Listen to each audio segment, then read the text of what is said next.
Today we'll be using the terrible code editors out there.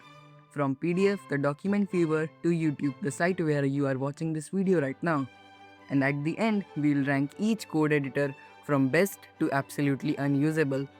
Now let's start off with the world's hardest code editor. If you go to Google and search for the hardest code editor, you get the ultimate hard code editor, Vim.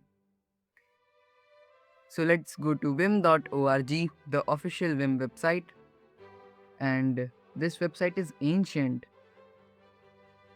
Vim, the powerful tool for everyone. Let's download it and complete the installation steps. And it's done. Oh, we have got 3 Vims here. Let's open the easy one. Now we'll write this simple print hello command, and there is no auto finish here, so I will have to write entire character by character. And there is no run option. How will I run the code? So I'll just save it as .py file, which is the Python extension, and then run it in PyCharm. And I must admit, it's very hard to code in Vim because it's made for professionals, and it's also very old as the software was first released in 1991. So this will go to the hard tier. PDF. Now we have PDF. Yes, the document format. But we can still use it to write Python code. So I'll go to Google, search for PDF Maker, open Canva. Now here I will write simple print hello world command and then download it. And then rename the file to .py and then open it in PyCharm. And then run the code and it works. Now this was a bit easy, so I'll put it in the normal tier. And now we have Blender.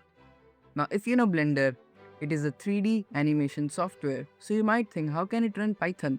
But Blender can natively run Python. Just switch the tab to console tab and write the code and hit enter. And now it works.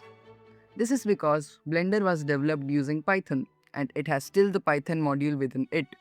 Now Blender has to go to the easiest tier because it was so straightforward. Now we have ChatGPT.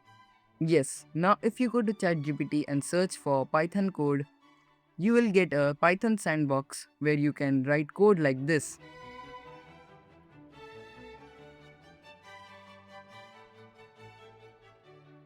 And even arithmetic problems like this one.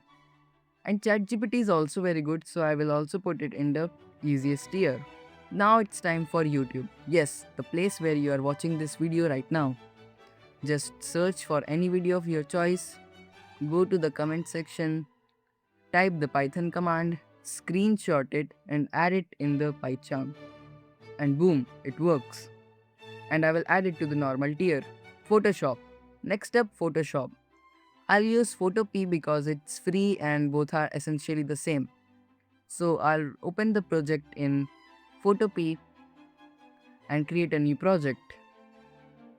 And then I'll use the type tool to write the command. And then screenshot it and add it to the PyCharm, and it works. And I will add it to the easy tier too. Now it's time for the main app, MS Paint. Now you might think MS Paint is a painting software as its name is literally paint, but you will be wrong. It's a hidden code editor. Just grab a brush and write print hello world. Screenshot it and paste it into ChatGPT and tell it to run it. And it took some time, but now we have our code ready and running. I'll add it to the hardest tier cause using paintbrush is not convenient. Now CapCut.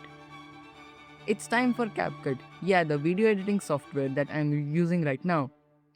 I will just add a text layer, name it to the Python code and screenshot it. Then I'll add it to the ChatGPT.